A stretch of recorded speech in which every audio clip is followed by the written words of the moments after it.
Announced the judgment, and all those 6 MLAs, they have disqualified, and they will not be they ceases to be a member of Himachal Pradesh legislative assembly.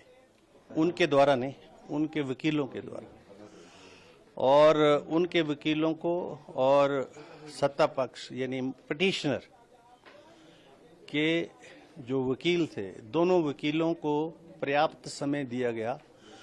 जब तक उनके arguments exhaust नहीं हुए तब तक उनको सुना गया। और मैंने उनसे ये कहा, क्योंकि हेयरिंग स्टार्ट हुई 1:30, कल सत्र भी था, 2 बजे रीअसेंबल होना था, उसके बाद वो बिजनेस भी ट्रांजैक्ट होना था, वो मैंने किया और 4 बजे तक केस एडजॉर्न किया। 4 बजे मैंने ठीक 4 बजे उसको टेकअप किया। 4 बजे से लेके मैंने कहा I am ready to hear you up to 11 o'clock, 12 o'clock, 1 o'clock. Till that you will not finish with your arguments. And I heard them nearly more than 2 hours. Both the lawyers, they have put forth their viewpoints, one hour in minimum.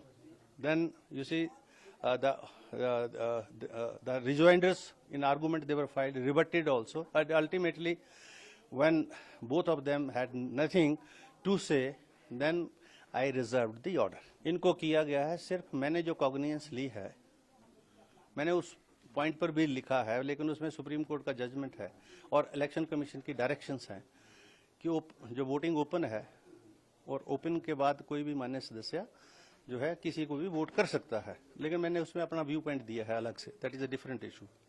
My judgement to expel them from this honourable house is only with relate to the anti defection law, जिसके provisions मैंने cite किए हैं, अंदर भी site किए हैं, और दोबारा से अगर आपकी कन्वीनियंस है तो उसको मैं साइट कर देता हूं। जो सारी डिस्कशन के बाद इन लास्ट पेज 30th पर, consequently I hold that the respondent have incurred disqualification under para 2 subpara 1 clause A of the 10th schedule. You can go to the 10th schedule also. I therefore hold and declare the respondents number 1 to 6 have ceased to be member of Himachal Pradesh Legislative Assembly with immediate effect.